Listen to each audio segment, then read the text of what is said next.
Ever heard of the book Scary Stories to Tell in the Dark? It sounds familiar. It had a lot of controversy and it was even banned because I mentioned murder, decapitation, cannibalism in a children's book, bro. And there were sketches that a lot of people still to this day say are like one of the most scariest things they've seen. In this book, there's this one specific character or one specific monster or whatever that low-key traumatized me, especially when I watched the movie, The Pale Lady.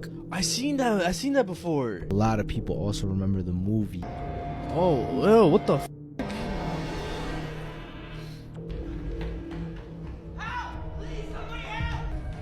Were there multiple? Bro. Oh my gosh. They even re-released the book in 2011, but they got a redesign To make it more appropriate for kids, but the people who saw the original book, they said, yo, why the fuck would you even redesign that? That was the whole point of the fact that that book was so crazy. Okay, let me see. What? These are all from The kids book, bro. Nah, if I was a kid and I saw this, I would be traumatized. Oh my gosh. This is another one. There's two. Let me know if you guys have read that book back in the day or if you remember seeing this book. There is something, though, that I have to tell you that I have not told you throughout this entire documentary. There's a reason why Nico knows so much about human sacrifice and the power of human blood. I'm going to let Nico explain all of this to you himself. So I went there and he opened the door. I stepped inside, he closed the door. That's when I pulled out the handgun and I shot him in the face. He fell down and I shot him in a few other times in the skull. And it lasted 15 minutes more or less before he actually died because there were small caliber bullets. That's right, Nico is one of the most famous convicted murderers in all of France, nicknamed the Vampire of Paris because he used to consume human flesh and drink human blood. I'm Nico Clo, and I was born 52 years ago in Cameroon in Africa. My father... This child was missing since 2019 and has been found alive underneath the staircase. 4-year-old girl named Paisley Schultes was removed from custody of her biological parents along with her sister. Although it has not been revealed on why her parents Kim Cooper and Kolk Schultes were no longer legally allowed to look over their own daughters. In July of 2019, Paisley suddenly vanished from her family home while her older sister was at school. She had been living near Ithaca, New York. Although the police strongly suspected her biological parents, they had no proof at all proving this. The police were actually able to search the parents' property, but they denied having anything to do with their daughter's mysterious disappearance. And the police could not find Paisley inside despite thoroughly looking. However, years later in 2022, the police received a tip that Paisley could still be in the house after all, and was being held in a secret hidden location. At first, it seemed nothing was off about the property at all. But after about an hour, one of the detectives noticed something odd about the stairs. And acting on gut instinct, the officer looked a little closer and eventually found a small hiding place. And when they were able to get closer and get a better look, they found Paisley hiding in the little small space. Paisley's parents were then charged with custodial interference and endangering the welfare of a child. Used to love Toys R Us, but this creepy CCTV footage of a masked intruder about to commit a brutal murder has really freaked me out. This is the harrowing murder case of Larry Wells. It was June 2013 in Hamburg, New York. 35-year-old Lawrence Wells was known to his friends and loved ones as Larry. He was working as a manager of a Toys R Us store. Now, he'd been with the company since 2006 and had worked his way up to the managerial role. He was married to his childhood sweetheart, Jill. The pair had a daughter called Maddie, and Jill was actually pregnant with their second child. Larry was a really well-liked guy, which made what happened next even more shocking to the local community. Larry was on shift on the 29th of the month. It was the early hours of the morning when a bunch of employees were working at stocking shelves for the following day. At around 5:40 a.m, they heard an annoying shrill alarm noise. One employee decided to radio manager Larry to try and get him to switch the alarm off. However, they couldn't get hold of Larry, so they decided to try and investigate where he was. They could never have imagined what they were about to find. Larry was slumped over in a pool of blood. He was rushed to hospital and it transpired that he'd been stabbed multiple times. Tragically, he did not survive his injuries. Police obviously immediately started looking at the CCTV footage of inside of the store. Chilling video footage captured images of a man with a knife entering Larry's office just before 5 a.m. The man walked to where the CCTV was controlled and then all of a sudden, all of the video footage stopped. The only other evidence that officers had to go off was that the killer had accidentally left his hat at the crime scene. They swabbed it for DNA, but frustratingly, it wasn't a match to anyone on the DNA database. Police then really focused their attention on people who were employees of the store. It transpired that the killer had actually unlocked the store and let himself in. Around 50 employees actually came forward to give in DNA samples to try and clear themselves. That's when investigators noticed that one significant person had not given his DNA in. This was Bernard Grusser, the regional vice president. He claimed he was too upset to come and give DNA. Investigators started looking into Bernard and found out something wild had occurred just weeks prior to the murder. Bernard's wife had left him and forced him to move out. He was apparently struggling financially and flew into a violent rage at his wife, and she'd had to file a protective order against him. Clearly he was a violent man, but what would his motive have been if he was responsible? Well, police discovered when searching Bernard's house that he'd been stealing from Toys R Us and selling products for money. Could this have been a robbery gone wrong? Now, police finally forced Bernard to give a DNA sample, and lo and behold, he did match the hat at the crime scene. It turns out that he'd intended to go in and rob the safe to pay off his monstrous debts. It just so happened that Larry had interrupted his plans. He was given 25 years in prison for first-degree manslaughter. This is one of the most disturbing cases that I've ever heard of, and it could have been prevented. This is 17-year-old Georgia Williams. On May 26, 2013, she was brutally murdered by a man who claimed to be her friend, but in reality, he was a predator who was obsessed with snuff films. The friend in question was 23-year-old Jamie Reynolds. That night, at around 8 p.m., Jamie asked Georgia to come over to his house in Telford, Shropshire, because he needed help with a photography project. It wasn't a secret that Jamie wanted to become a photographer, and he had even previously taken photos of Georgia's friends. She felt that it was a little awkward that he asked because he had already asked her out multiple times in the past, in which she politely declined. But on that night, she agreed to walk to his house to pose for a few photos, and that would be the last time that she was ever seen alive. Georgia was reported missing the next day after failing to return home, and police immediately went to Jamie's house. Neither Georgia or Jamie were there, but what they did find is extremely chilling. Authorities found a digital camera containing horrific images of Georgia standing on a box with a rope around her neck. Once there, Jamie kicked the box out from underneath her and filmed and took photos of her final moments struggling to breathe.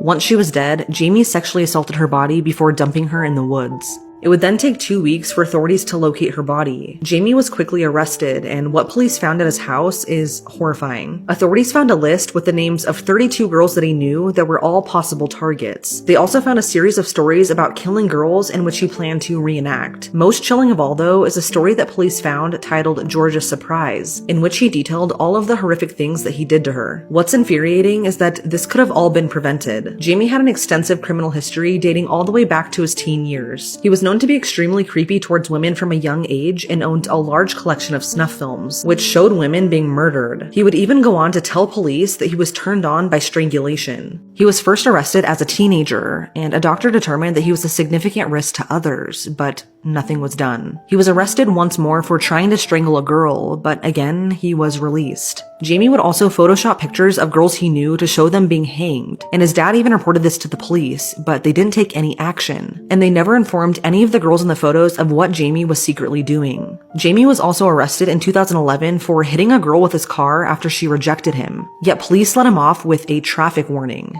All of this combined should have been enough for police to know that he would escalate, yet it seems like they really just didn't care. What's incredibly sad is that Georgia's dad was a detective with the West Mercia Police, but he retired after she was killed. Her parents have gone on to say that they still have nightmares to this day over what happened to their daughter. One for you guys. It's called The Girl in the Basement. Never seen this. It's about a girl named Elizabeth Fritzl, and for 24 years she was locked up in the basement, tortured by her father, Joseph Fritzl. In 1956, he ended up meeting a woman who ends up being his wife.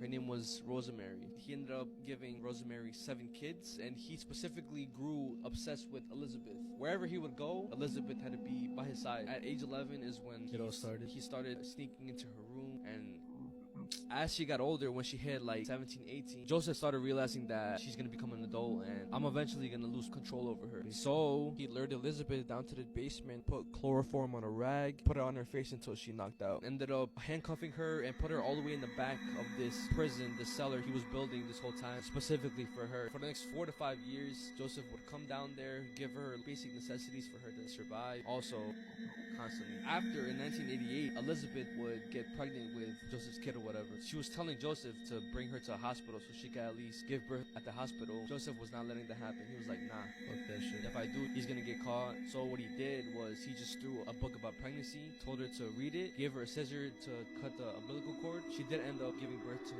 the child for the next several years. He ended up impregnating her with 6 more kids. How come none of her siblings or anybody, like, how did they not realize this shit was going on? It's because he was This fountain is used by them for the and the wound. Does it look familiar? It's a mockery of Christ. Those statues are there for a reason. It's been used for rituals for several centuries. So you think when the gates close here at night, Yeah. they are coming out here to perform human sacrifices? Yeah. This exact spot. Yeah, they killed to worship the sun. What are they gaining from it? Power. But what they really are after is something that money can buy. It's use.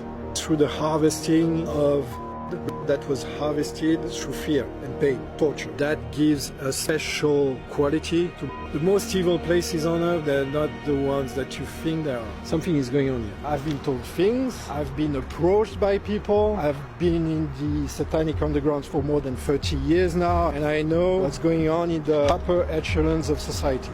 So the guy that's living here is murdering people, Yeah, and he's videotaping him torturing and murdering them. yeah, He's connected to a Luciferian sorcerer. yeah, He's living next to a sacrifice ground. yeah.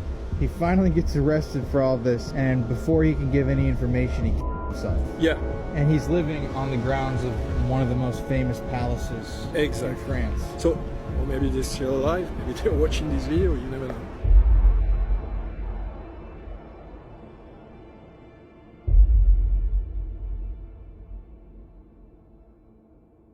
This is why you should never put your feet up on the dashboard of a car. Granny Keeley, an Irish woman, endured a life-changing car crash in 2006 when she was 22 years old at the time. She was the passenger in a car that skidded on black ice and collided with a wall. Granny's knees were then propelled into her face due to her feet being propped up on the dashboard. The impact occurred as the airbag inflated at a staggering speed of 200 miles per hour, resulting in very severe facial injuries. Almost every single bone in her face was broken, and she suffered a brain leak, known as CSF leakage. Additionally, she lost 2 teeth in the traumatic accident. Following the crash, Granine underwent extensive medical procedures. Unfortunately, due to an infection, doctors had to remove her forehead, leaving her without one for 2 years. However, in 2009, surgeons managed to reconstruct her face by fitting her with a ceramic forehead. Granine humorously joked that her new forehead was made in Italy and playfully referred to it as a designer piece. This is Granine today, and she is now 38 years old, and it looks like she didn't even go through this awful experience. But sadly, she still suffers from long-lasting effects from the injury. She said, "I constantly lose my words while in the middle of a conversation. This can happen to me about 20 times a day." She also said, "I get headaches when too many people are talking around, and I sometimes find it difficult to stay focused." So if you learn anything from this video, never ever put your feet on the dashboard of a car that you're in. Because you never know, this can happen to you.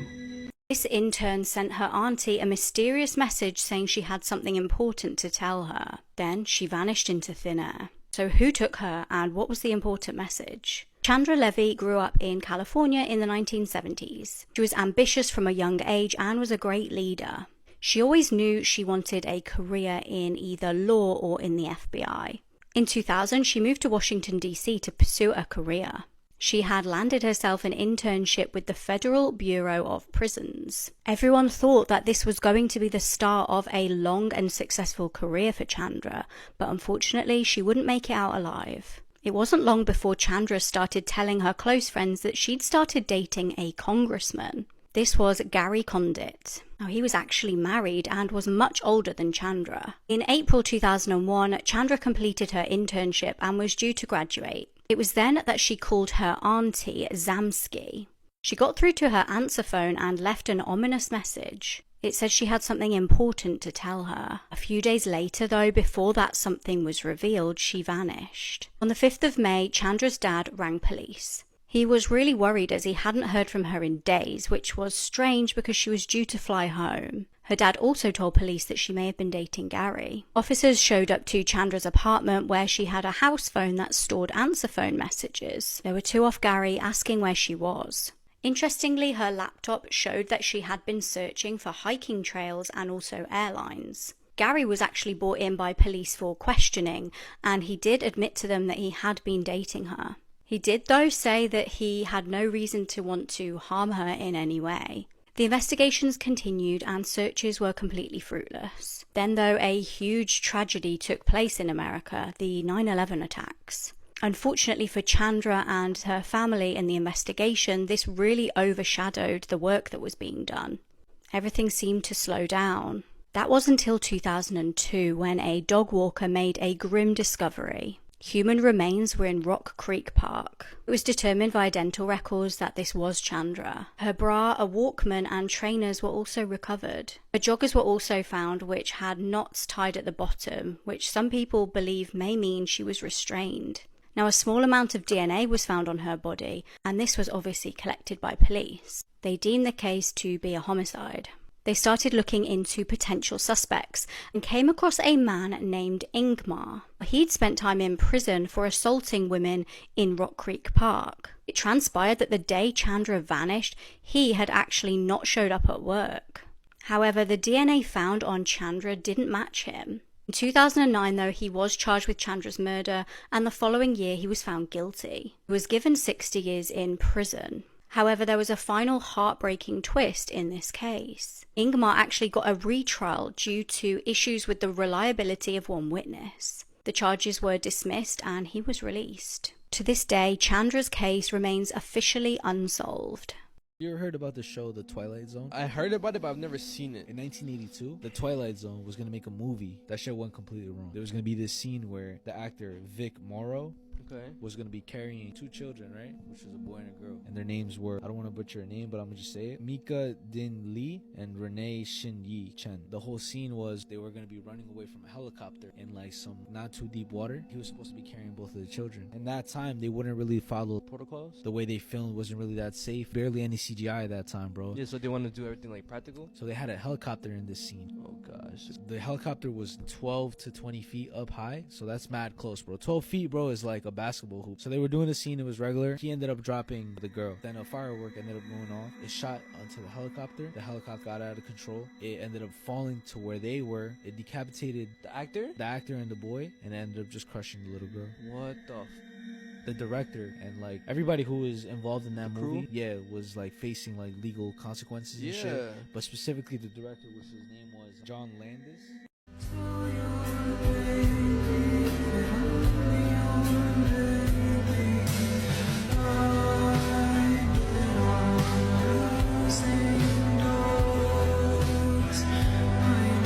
2016, 3 separate women were murdered while running alone in a span of just 8 days. These are their stories. On July 30th, 2016, 31-year-old Allie Bruger began her daily 10-mile run on her regular route in Rose Township, Michigan. She was found shot to death on Fish Lake Road not long after. During the investigation, police found shotgun casings at the crime scene and determined that the killer shot at Allie 4 times, hitting her once in the back as she likely tried to run away. Initially, police thought that Allie might have known her killer, and the focus at first was on her ex-boyfriend, who happened to fail a polygraph when asked if he killed her. His only alibi was that he was at home alone during the murder, but without any other evidence linking him to the crime, authorities couldn't charge him.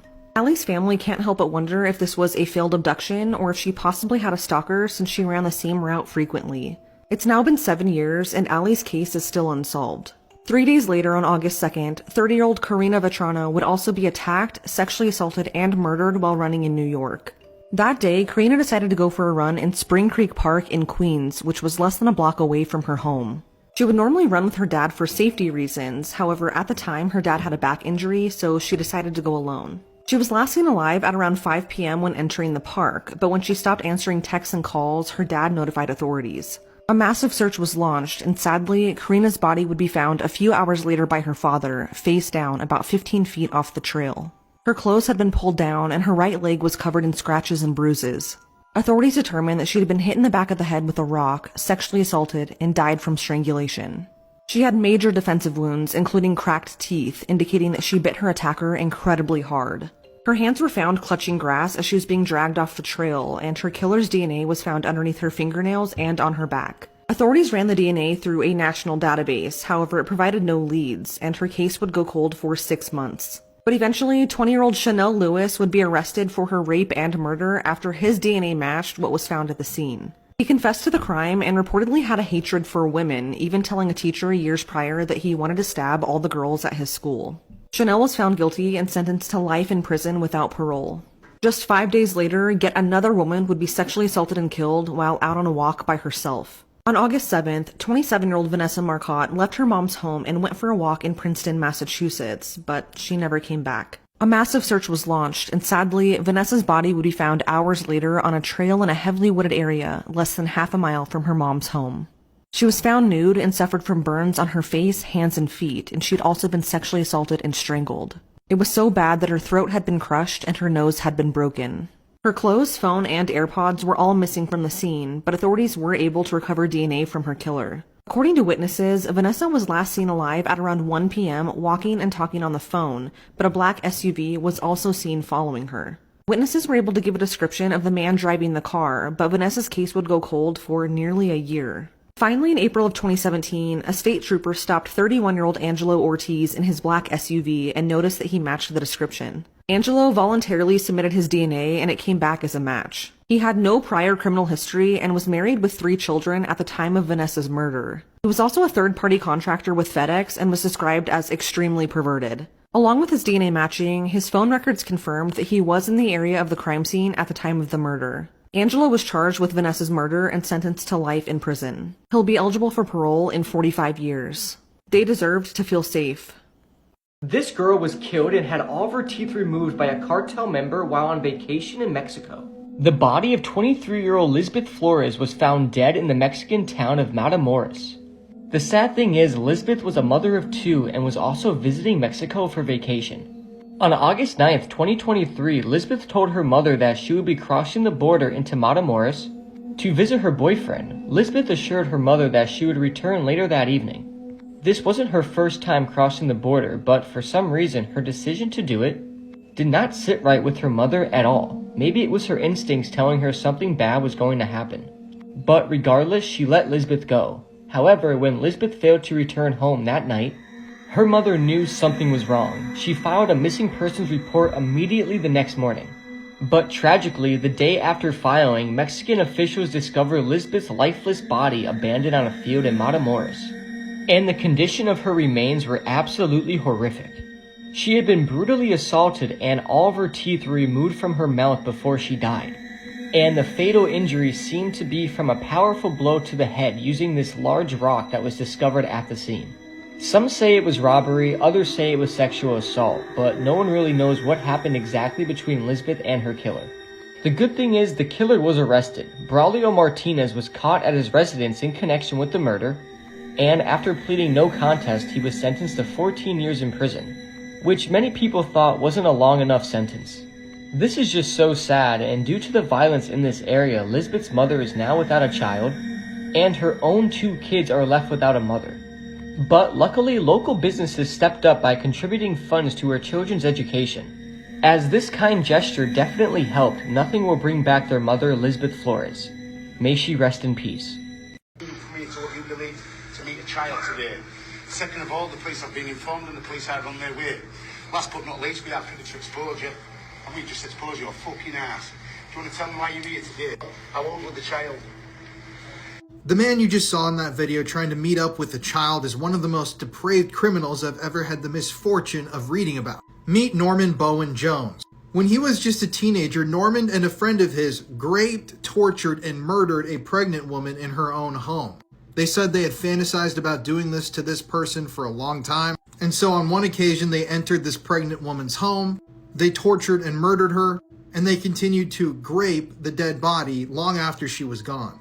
Now, Norman ended up serving some time in prison for this crime. Shockingly, he didn't get a life sentence. I mean, this is the United Kingdom we're talking about. And he only ended up serving 12 years in prison for this crime. He was then released, but eventually was caught trying to meet up with what he thought was a 14-year-old child by an online predator catching group in Leeds in the United Kingdom. Norman had arranged to meet this young girl at this building called the Armories. But instead of a child, when he showed up, there were people with cameras ready to expose him. So Norman has been jailed for 32 months. That's less than 3 years. This is a guy who raped, tortured, and murdered a pregnant woman, and then years later tried to meet a child for activities. And they only resentenced him to less than 3 years of prison. I don't know, man. The United Kingdom prison and justice system is a bloody joke. I mean, what the hell is the point of having a guy like this walking amongst the public? It blows my mind every single time, y'all. If you want to hear more true crime stories, listen to the podcast I co-host with my wife, Murder in America. It's available on all streaming platforms. Or if you want to join me as I expose pedophile rings and other things in our society, you can listen to my new show, The Conspiracy Files, on all streaming platforms and on YouTube. This case will make you terrified to go back to school. This is the haunting case of the back-to-school killer. On the 17th of October 2009, students in Fairfax, Virginia were really excited to go and see their favourite band in concert, Metallica. 20-year-old Morgan Harrington was one of them. Morgan and her friends all went to the concert together, but during one of the opening band's performances at around 8 p.m, she left to go to the toilet. When she failed to return, her friends got really worried. They managed to ring Morgan, who told them that she'd accidentally ended up outside of the venue and security wouldn't let her back in. She reassured her friends that she would probably just try and get a lift home, and the concert went on. After the show, it was clear that nobody knew where Morgan was or could get hold of her, so they reported her missing. Police started hunting for her, and then they made a terrifying discovery. Her mobile phone was found in a nearby car park and the battery had been removed. This was obviously a huge red flag. Witnesses reported seeing Morgan that evening by a nearby taxi rank looking quite drunk. The band Metallica even helped out and did a video appeal for help from the public. Another worrying discovery was made in November when people found Morgan's t-shirt in bushes near the campus. The case seemed to grind to a halt until January 2010 when a local farmer tragically found Morgan's body on some of his land. The police at this point were also testing the DNA on Morgan's t-shirt. This showed that the DNA from an unknown person on the t-shirt was a match to somebody who had attacked somebody in Fairfax in 2005. However, police still didn't know who that person was, and Morgan's case went cold. That was until another hideous crime.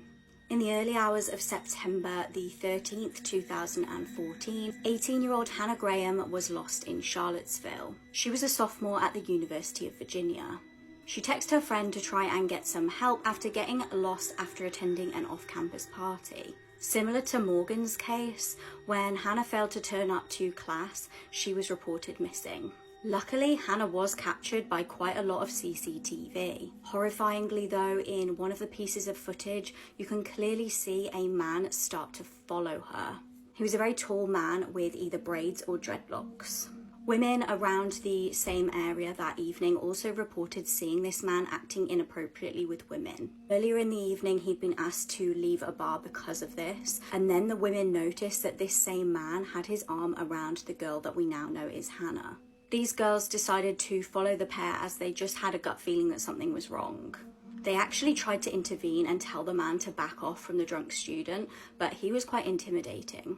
He actually ended up taking Hannah to another bar and buying her drinks. Later, other witnesses said that they saw Hannah by an orange car, apparently telling the driver that she was not going to get in the car. That was the last time she was seen alive. Police managed to identify the driver of the car and the man obviously who was following the student as 32-year-old Jesse Matthew Jr. Infuriatingly, over an 11-month period, he had actually been investigated for allegations of art at multiple universities. He was never prosecuted, and he was actually able to just simply leave those universities after each incident. Now, interestingly, Jesse actually drove a taxi. If you remember back to Morgan's case, she had disappeared while at a taxi rank. After being interviewed by police, Jesse frustratingly managed to get away. He sped out of the police station and escaped. He was plastered all over the news, and luckily a woman at a beach in Texas spotted him. She ended up calling police to report this, but they really didn't take her seriously at first, and she ended up having to call several times. After she literally had to beg them to show up, Jesse was eventually arrested. Police were able to link him to the attack in Fairfax in 2005 and also to Morgan's murder. A month later, Hannah's body was found just 5 miles from where Morgan was found. He was eventually sentenced to 3 life terms for the attack in 2005 and then given 4 life terms for the murders of Hannah and Morgan. In 2019, interestingly, he was actually diagnosed with stage 4 colon cancer, and I can't seem to find an update as to whether he's still alive. Please take this case as a warning to be extra vigilant and always stay with your friends on nights out. In an ideal world, we wouldn't have to do this, but obviously women are vulnerable, so please do keep a lookout for anyone looking vulnerable and walking on their own.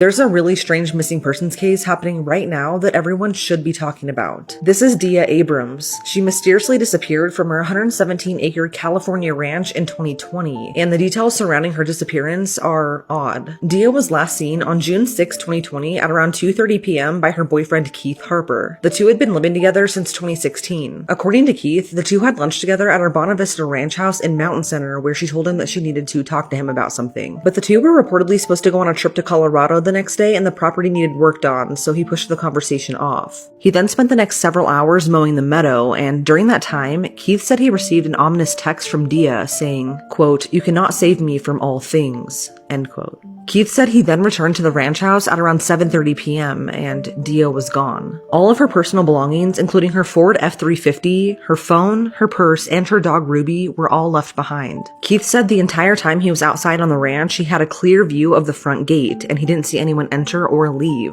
He then said that he spent the rest of the night searching for Dia, but when he couldn't find her, he reported her missing the next day to Riverside Police.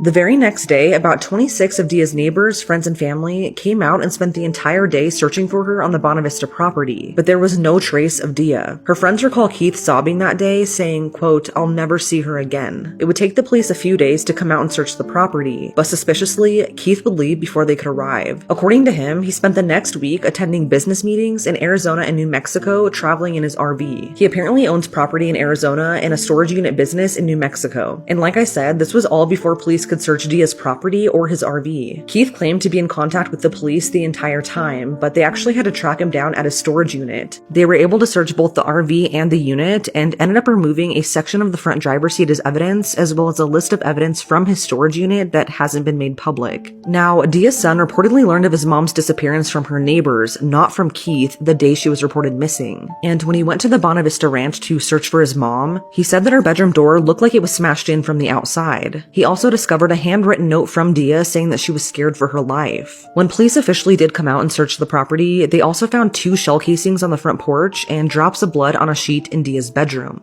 But Keith has explanations for both of those findings. He says that the blood on the sheet is likely from a rare skin condition that he has that makes him bleed easily, and the shell casings on the front porch were probably from him shooting at a coyote. Dia was seen on her neighbor's Ring doorbell video about 5 hours before she disappeared. It was around 9 in the morning, and she was bringing her neighbor a batch of freshly made cinnamon rolls. Her neighbor reportedly had cancer and was going through chemo, and they had mentioned that they really wanted cinnamon rolls, so Dia made them for her. After this, she vanished. Multiple searches have taken place, including the Bonavista Vista Ranch and one of her other properties called the Sky High Ranch. At the moment, it's not clear if the third property that she owns has been searched, but it's now been 4 years, and Dia is still missing. The timeline of her disappearance is based entirely on Keith's statements, since he was the only one present at the time she went missing, and police have named him a person of interest as a result, although he denies any involvement. During the investigation, police learned that just 2 weeks before Dia went missing, she made changes to her trust, naming Keith as a co-trustee of her estate, which also included her 2 other properties. And up until January of this year, Keith continued living on her ranch and even turned it into a short-term rental property, which was really suspicious to Dia's friends and family. You'd think that with her being actively missing, you wouldn't just let random people on the property. But in late 2023, a judge removed Keith as the co-trustee after he tried to list the ranch for sale. He reportedly contacted a listing agent and said that he owned the ranch for 16 years and wanted it listed for $5.2 million. And after learning that he improperly removed some of Dia's personal belongings from the property, a judge ordered him to vacate the ranch, which he did in January of this year. He's not allowed to return either. A new court-appointed co-trustee now has access to Dia's estate and has since listed 2 of her properties for sale, including the one that has possibly not yet been searched. The Bonavista Ranch hasn't yet been listed, but it is expected to be soon. According to authorities, if Dia isn't found by June of 2025, half of her estate will go to her children, while the other half will still go to Keith. Those closest to Dia feels that Keith has more to do with her disappearance than he's letting on, and that's because of his past criminal history. He was previously convicted of 2 counts of unlawful sexual contact, and in 2002, he pleaded guilty to third-degree assault against his ex-wife. With the bizarre circumstances surrounding Dia's disappearance, her family thinks that she was definitely met with foul play. Her son believes that she was kidnapped, murdered at another location, and then had her body disposed of somewhere. According to them, Dia would never leave her ranch or her animals behind. She even refused to leave her property a few years back when there was a massive fire surrounding 3 sides of her land. It's now been 4 years, and whatever happened to Dia remains a mystery. If you have any information regarding her disappearance, please contact the number on the screen. However, coined the phrase, "You can't make this stuff up," might have known the story of real-life boogeyman, Albert Fish. A slight, elderly man with grey hair, no one suspected the kindly single father of being sadistic child murderer and cannibal. If you've seen this man in your dreams, I have some bad news. So this is Hatman, and he is one of the most commonly seen sleep paralysis demons in the entire world. And here's how you know if you're about to see him. First, you'll wake up in the middle of the night and you won't be able to move at all. Like you'll feel completely paralyzed. Next, you'll feel a crushing feeling on your chest like something is sitting on it. And when this happens, it's going to be very hard to breathe. And at that point, there's nothing you can do. That's when Hatman comes into your room. Many doctors believe that Hatman is just a fragment of people's imaginations, but a lot of people think that he's shown up in photos like this one, or this eerie one that was taken on the day of these women's mother's funeral. In the next part, I'm gonna read some stories of people who believe they've seen him. If you see him while you're awake, run. So this story actually comes from a Reddit user who's a therapist, and this user had a patient who was coming in complaining of seeing Hatman at night. This patient would apparently wake up in the middle of the night to see Hatman standing at the foot of their bed, watching them sleep. And as a result, they were not really sleeping much. So the therapist prescribed some pretty heavy sleeping medication, and as a result, the patient starts getting a little better. But then one day, the patient comes in and just looks like they had seen a ghost. So the therapist asked them what was wrong, and they said that as they were getting in the car to come to therapy, they saw Hatman standing across the street during the day. This therapist had only ever heard of Hatman when it came to patients waking up in the middle of the night and seeing him, never when they were already awake doing things in the middle of the day.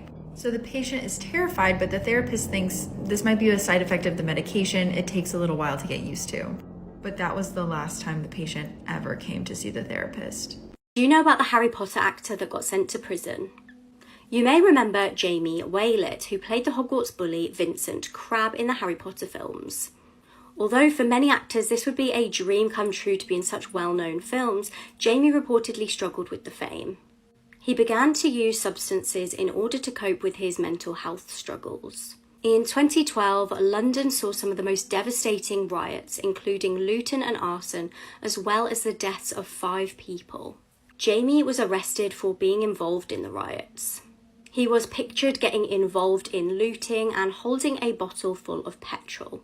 He was also with a gang of at least 4 people who went into Chalk Farm on the 8th of August. He also had a previous conviction for substance possession at that time. In 2012, he received a 2-year sentence for violent disorder and 12 months for handling stolen goods. It's believed that since being released from prison, he hasn't been in any big films. So you may have seen the TikTok that I made exposing this pedophile Gary Glitter for his crimes that he committed, but I have some really unfortunate news. After just serving half of his sentence, he was just released from prison in the UK. That means that this man, who was found with thousands of images of CP and was convicted of assaulting 2 young girls in a foreign country, is now free. Gary Glitter is a notorious musician. If you don't know, he wrote the song Rock and Roll, which is played at football games and other sporting events, and was featured in the movie The Joker in 2019.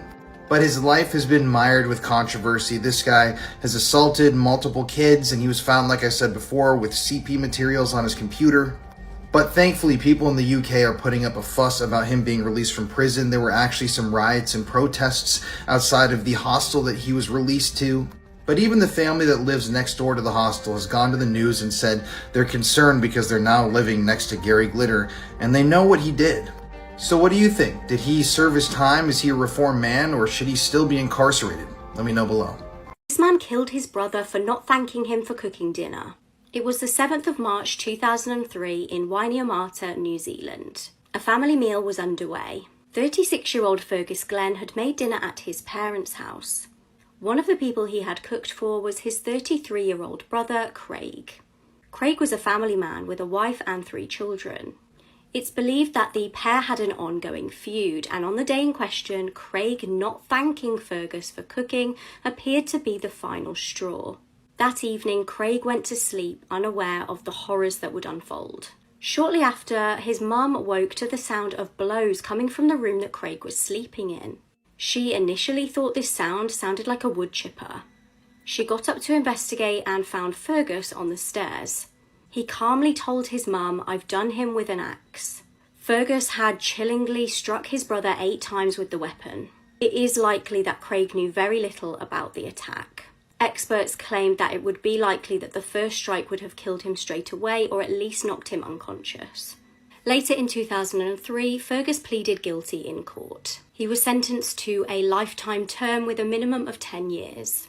A woman from Northern Ireland vanished under mysterious circumstances. Now her family have shared this eerie photo to bring attention to her unsolved case. Lisa Dorian was 25 years old when she vanished on the 27th of February 2005. Lisa was from Bangor and she was last seen in Ballyhalbert Caravan Park. During that time, she was with someone called Mark Lovett, who was 17 at the time. It's believed that they were both drunk at this point and had been taking substances, causing them to experience hallucinations. When Mark was questioned by police after the woman disappeared, he stated that around 4:45 a.m. they were startled by noises and flashing lights. Both terrified, he said they ran off in different directions and he never saw her again. Police believed that Lisa was murdered and they have endlessly tried to find her remains. Tragically for this family, they have had no luck and no closure in this case. Her family have released this eerie photograph of the last place she was before she went missing to try and provoke the conscience of whoever may have killed her. There have been more than 400 confidential tips throughout the years, but nothing leading to the discovery of Lisa's body or remains. A £20,000 reward has been offered by Crime Stoppers for anyone who could provide any information leading to either the arrest or conviction of those responsible. A real-life devil in disguise. Abigail White was an OnlyFans model, also known as Fake Barbie. Last year, she murdered her boyfriend. Bradley Lewis, 22, was also the father of Abigail's 3 children. The couple had been having arguments, and she said at one point she managed to beat the truth out of him after suspecting him of cheating. The couple had been getting into arguments and Bradley had been living with his mother. They were at the park on March 25th, 2022 with their children when Bradley told Abigail he no longer wanted to be with her. That night they got into an argument at home and Abigail grabbed a knife from the kitchen and plunged it straight into Bradley's heart. Abigail then began screaming hysterically, which alerted one of the neighbours, who came round and found Bradley laying on the floor. She dialed 999 and started CPR. Bradley was rushed to hospital but sadly died the next day from a single stab wound to his chest. A post-mortem showed a 7-centimetre deep wound straight into his heart. Abigail was arrested and she told police that they got into an argument and Bradley had grabbed the knife from the kitchen. She said that she took it off him, went to the front of the house and she was going to throw it outside when Bradley came towards her, grabbed her hands and made it seem as if she'd plunged the knife into his chest. She told them that the wound was 100% self-inflicted by Bradley. Abigail pleaded not guilty, but police found voice notes on her phone, some of which were saying that she was capable of killing him and saying that the only way to get the truth out of him was to threaten his life. Abigail was found guilty and sentenced to life with a minimum of 18 years. Shockingly, she's actually managed to find a new boyfriend from behind bars and is asking prison officers to give her conjugal visits with her new man. These are pictures with the most disturbing backstories, part 5. This is Travis the chimp. And he lived with Sandra and Jerome Harold since he was a young chimp and was often treated like a member of the family. However, one day he exhibited unusually aggressive behavior, which made the Harolds call their friend Nash for assistance. But when Nash arrived at the Harolds' home, Travis the chimp suddenly attacked her. And the attack was extremely gruesome. Travis the chimp targeted Nash's face and hands. It ripped off both of her eyelids and then proceeded to rip her nose clean off, blinding her and also severing several parts of her body and lacerating her face. Travis the chimp was then shot and killed by police who arrived at the scene. Nash's injuries were so severe that she underwent a face transplant and lost both of her hands in an attempt to save her life. But miraculously, she would pull through. I would show you pictures of the attack, but they're extremely gruesome and I probably can't show them. So instead, I will play the 911 call made by the Harolds as Nash was being attacked by Travis the chimp. And you can hear the chimp in the video going absolutely crazy. What's the problem? Send the police! What's the problem there? The chimp killed my friend! What's the problem with your friend? I need to know. Send the police up! With a gun! With a gun! Hurry Who up! has a gun? Please, hurry up! He's killing my girlfriend! What is the problem? He's killing my friend! Who's killing your friend?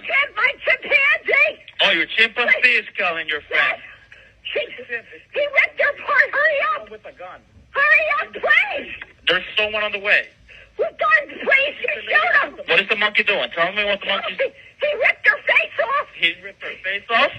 He's trying to attack me! Please, Okay, hurry! I need you to calm down a little bit. They're on the way. Can you put yourself away? I don't want... Okay, remember that girl that asked to get off the plane because she said the person next to her wasn't human? Well, the video I'm about to show you, she says exactly what she saw. And it's absolutely terrifying. Probably not gonna make it. Okay. So, what happened on the flight? Finally, someone drops the question right. So we weren't there. So what happened on the flight? Well, the asshole beside me, I switched seats with. Okay. Was it the gentleman that was sitting right there with you? Inside? I switched seats with him, thinking like it was gonna be a good idea. Yeah. Then he stole my AirPods, and then he like had his face up, and I tried to talk to him, and he wouldn't. He had what?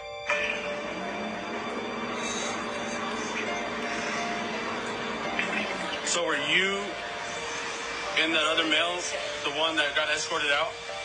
Oh no, the other male never got escorted out. Just I did because I said I wasn't comfortable being on that flight with him. You know, she did just push him basically on his chest. But he's not really wanting to pursue anything. He's Getting all this. Do you have it all on screen record, please? several times whether or not he wants to continue or pursue. Shelby, do you have it all on screen More record? just taking pictures with it. For him? Okay. So what's your plan now? Nothing. Wait till you see what happens. What do you mean? What do you mean? See what happens with what? What's your plan from here? I'm going home. I'm not getting... So you have somebody come to pick you up, or Uber, Lyft?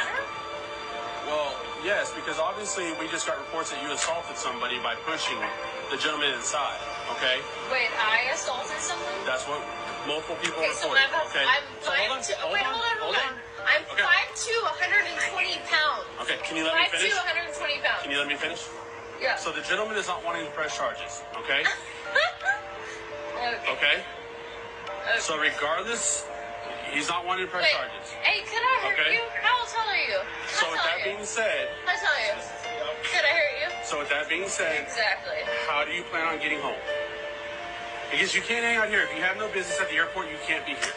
I don't want to be here. Okay, so who's coming to pick you up? An Uber. Okay, have you already requested it? I will gladly, Chris. Set alight and burned alive by his own mother. Andre was just 8 years old when he was murdered, with his 12-year-old sister witnessing the whole thing. It was March 2021 in Russia, and Andrei's mother Anastasia was having an affair. Andrei had witnessed the visit from this man, and when his stepdad returned home, he told him everything. There was a text message on Anastasia's phone sent to another man that said, "I'm married to one man, but in love with another," and this was just the proof that her husband needed to believe Andrei. Anastasia flew into a rage, and after holding Andrei's hand over an open flame on their stove, she took him outside and doused him in petrol. According to Andrei's 12-year-old sister Natasha, the petrol was poured over Andrei's head and it was filling up his mouth. He was asking his mum to stop as she lit the matches. She lit 3, which failed to take light, but the 4th one did, and she threw it towards his jumper and set him alight. He ran into the garden, engulfed in flames, and fell to his hands and knees. This is when Anastasia says she ran over and tried to put the flames out with snow. However, her 12-year-old daughter has a different story. Natasha said that after lighting the match, her mother said to her, "Let's watch how the scarecrow burns," and she had to stand there and watch as her 8-year-old brother was burned alive. Her stepdad then came running out of the house and put the fire out. Andrei was rushed to hospital with horrific burns all over his head and body. He died the next day while being transferred to a specialist burns unit. Anastasia was arrested and was asked to reenact exactly what she did to her son. Он что в тот момент делал? Подождите. Стоял. Просто никаких не убежать не пытался? Нет. Лили куда? Вот так вот. На голову? Да, вот сбоку получается. Сколько примерно? Примерно не больше 200 грамм. Взяла спички. Ну, поджигайте спички. Демонстрируйте, как оно было. То есть, вот сейчас спичка загорелась, а у меня 3 спички не загорелась только 4-я. И держа вот так вот спичку, 4-я просто загорелась кофта у ребенка. Я бросила спичку, у меня ребенок начал убегать в огород. Anastasia denied the murder of Andrei, saying that she only wanted to scare him. В умышленном убийстве нет, конечно же. Напугать, но не убивать ребенка. Я не желала своему ребенку смерти. Так, значит, было суждено и ему, и мне. She was found guilty and sentenced to 15 years in prison. Her daughter Natasha is now in the foster care system.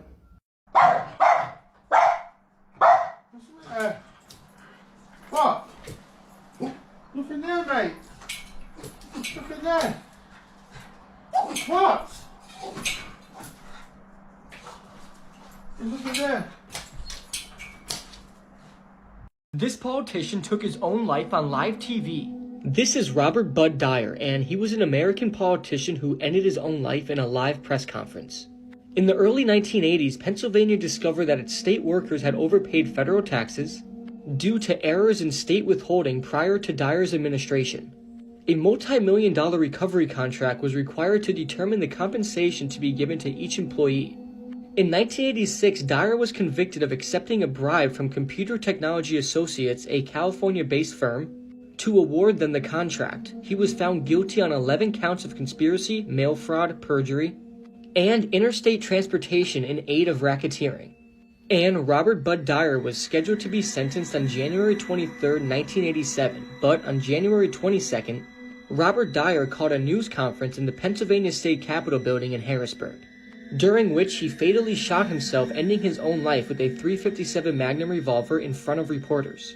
This was then broadcasted later that day to a wide television audience across Pennsylvania. And I'm going to explain the whole thing right now.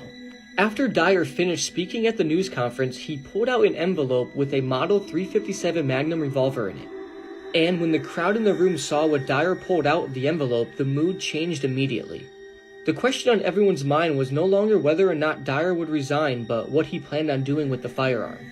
Inside the room, people gasped and Dyer backed up against the wall, holding the weapon close to his body. Dyer then calmly said, "Please, please leave the room if this will affect you." Among those people who stayed, some pleaded with Dyer to surrender the gun while others tried to approach him and seize the weapon. However, Dyer warned against either action, exclaiming his last words, don't, this will hurt someone." Robert Dyer then quickly put the muzzle of the gun in his mouth and pulled the trigger. firing a shot through the roof of his mouth and into his brain. He collapsed on the floor dead. Blood ran out through the back of his head and through his nose.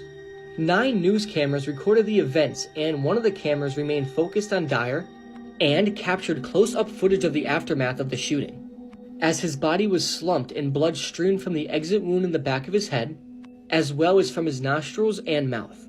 He died instantly from the gunshot shortly before 11 a.m., but was not pronounced dead until 11:31 a.m. This is definitely one of the craziest things to ever happen on live TV, and what's even crazier is that the footage is still out there. I don't recommend searching or looking for this video because it does depict extremely disturbing things that might be unsettling to people. Can you just imagine watching this in 1987 expecting a normal news conference, and then something like this happens? Beautiful Finley Bowden was taken into care at just 3 days old. 10 months later, he was given back to his parents, and after 39 days in their care, in the early hours of his first Christmas morning, he was murdered. Quick trigger warning, there is a description of Finley's injuries in the video, and they are horrific. Stephen Bowden, 30, and Shannon Marsden, 22, were drug users and lived in a squalid home that you wouldn't even house an animal in. There was filthy bedding, filthy clothing, an unusable bathroom, and rotting food in the kitchen. There were also signs of drug use scattered around the house. Stephen and Shannon were 24 and 17 when their relationship began, and when Shannon fell pregnant, child protection concerns meant that her baby would be taken into care shortly after being born, as they were not fit to be parents. Finley was born in February 2020 and taken into care at 3 days old. However, in October 2020, he was given back to his parents over an 8-week period, despite social workers asking for a longer transition. Family courts decided that Finley should be given back to his parents under an 8-week plan, including unsupervised visits and overnight stays of varying durations. On November 17th, Finley was placed back into his parents' care permanently. Over the next 10 days in November, there were 3 visits by social workers, and on December 23rd, a social worker visited the house but was refused entry. 2 days later, Finley was murdered. The couple waited a whole hour after Finley's death to call for an ambulance, as Stephen needed to hide his drugs. Finley's autopsy showed a catalogue of horrific injuries. He had 57 fractures to his bones, including 45 rib fractures, a broken shoulder, a broken arm, a broken shin bone. His thigh was broken in 4 places, and his pelvis was broken in 2 places after being stamped on. He also had several burn marks from a hot, flat surface and a cigarette lighter, and 130 bruises all over his tiny body. He'd also developed pneumonia, endocarditis, inflammation of the lining of the heart, and sepsis. This wasn't a quick accidental death. It was a long, drawn-out, painful process for Finley, inflicted by the 2 people that he should have relied on for protection. A search of the couple's internet history showed some really disturbing things. Just before Finley had been returned to them, they'd read a story about a father that had been charged for killing his 2-month-old son. Another was a woman that had been charged for killing her 20-month-old daughter through neglect. There were lots more similar searches leading right up to Finley's death. Stephen and Shannon both denied murder, but due to the overwhelming evidence, a jury found them both guilty in April 2023, and they'll be sentenced at a later date. They showed absolutely zero emotion as they were found guilty. This is Gary Glitter, one of the worst pedophiles in world history. And this guy was a rock star. The story is extremely disturbing. So all the bad things that Gary Glitter had done in the past resurfaced in 2019 when The Joker came out. His song was the one that was used during this infamous dancing stairway scene. But let's rewind. Paul Francis Gadd was born in 1944 in England. It was in the year 1971 during the glam rock movement when Paul began to use the stage name Gary Glitter and his career really took off. The release of his album titled Glitter was a massive success. The song Rock and Roll reached high points on all charts across the world, and he seemed to be this, new age progressive rock and roll star.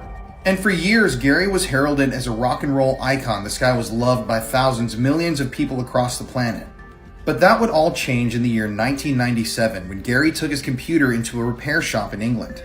The technician at the time that was taking a look at Gary's laptop discovered CP images on his hard drive. The police then got involved. They searched his home and found even more CP. This guy was sick. After all was said and done, it was discovered that Gary had downloaded over 4,000 images of CP onto his computer. He had also had a relationship with a 14-year-old girl in the 1970s, and he was given a 4-month prison sentence. After he was released from prison, Gary felt the heat from the public now hating him in England, so he fled to another country.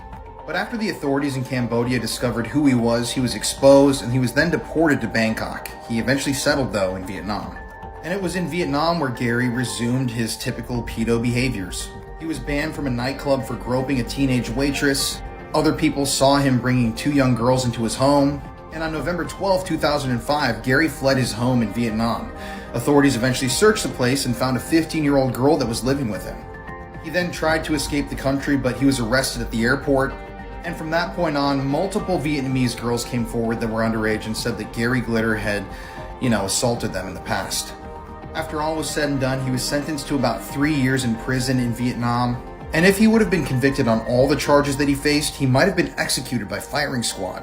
Eventually, though, he served his sentence and he was released in Vietnam. And after a lot of countries said they wouldn't let Gary Glitter in, he returned home to the UK. But he wasn't safe there. He was arrested shortly after arriving back in the UK after he faced a number of new allegations against him.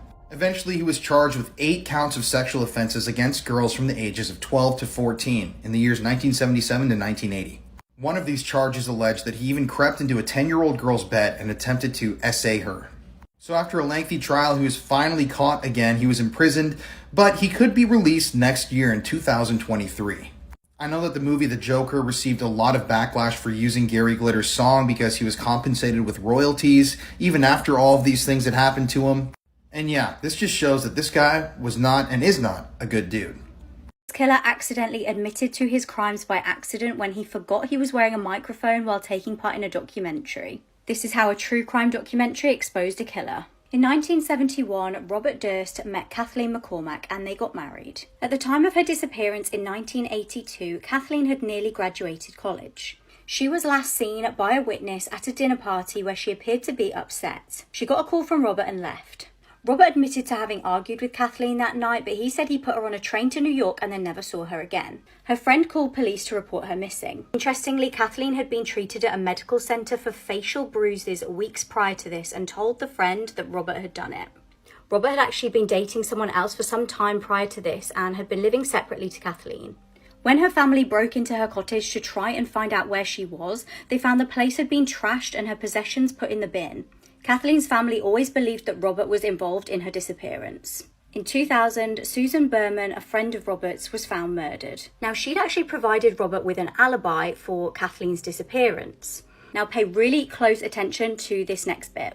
Days after she was killed, a letter addressed to the Beverly Hills Police Department contained Susan's address and the word cadaver on it. On the envelope, Beverly was misspelled. Robert admitted in 2005 that Susan had called him shortly before her death to say that the police wanted to question her about Kathleen going missing. It's believed that Robert killed Susan to keep her quiet. In 2001, Robert's neighbour's body parts were found floating in Galveston Bay. Robert's elderly neighbour, Morris Black, had been killed and Robert was arrested. He was actually released on bail and fled and was found about a month later in Pennsylvania. He was found with $37,000 cash, 2 weapons, and interestingly, Morris Black's driving license. In court, Robert claimed he was acting in self-defense. He said he'd accidentally shot Morris and dismembered his body. Due to lack of forensics, he only got 5 years in jail. This is where things get really crazy. HBO was filming a documentary called The Jinx. During production, Susan's stepson found a letter written by Robert. This contained the same spelling error in the word Beverly as the anonymous letter to police. This implicated Robert in the murder. Now, while filming the documentary, Robert needed the toilet. He forgot that he had a microphone still attached to him. He was recorded talking to himself. He said, "There it is, you're caught. You're right, of course, but you can't imagine. Arrest him." And then he said, "What a disaster. He was right. I was wrong." And finally he said, "I'm having difficulty with the question. What the hell did I do? Killed them all, of course."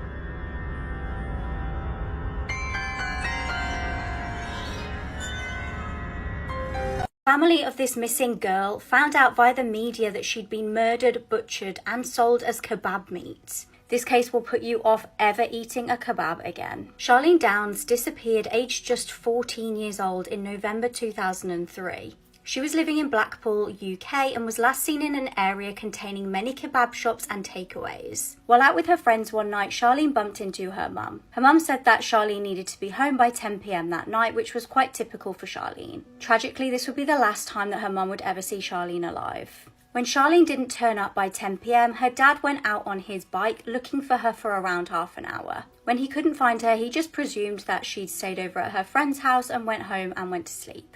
When she still didn't arrive the next morning, her parents started to get worried and they called police. Police, however, said that they could not report this as a missing person until she'd been missing for 48 hours. Eventually, police did start to look for her, but they said that they presumed she was a runaway. The case went cold until 3 years later. Charlene's family were called into a police station. There was news of 2 men who had been arrested, linked with a local takeaway called Funny Boys. They were arrested on suspicion of murder and disposal of Charlene. This is when the family found out some shocking news via the media about what had happened to Charlene. An article published stated that she had been grinded up and sold as kebab meat. One of the brothers of the men who had been arrested had heard them bragging about doing this. Now, Charlene's disappearance actually unearthed the fact that these takeaways were being used as a front for P rings, where men were luring teenagers in with food and alcohol in exchange for things I cannot repeat on this app. When the case against these 2 men went to trial, the jury failed to reach a verdict. The case was then thrown out of court due to apparent lack of physical evidence. One of the reasons for this is how well Charlene's body had obviously been disposed of. Both men who had been charged were given a £250,000 compensation for being falsely trialled. Around a week after the trial, Charlene's mum was actually arrested for stabbing her husband. He declined to press charges, saying that he knew she had been stressed. Members of the family were also charged with racially aggravated assault against the brother of the man who'd been charged with murder, and also punching the man who'd been charged with helping dispose of her body. In August 2017, police arrested a 51-year-old man who lived in Blackpool at the time of Charlene's disappearance. This was on suspicion of murdering her, however, he was released just 2 days later. We still have no justice for Charlene, and nobody is behind bars for her killing.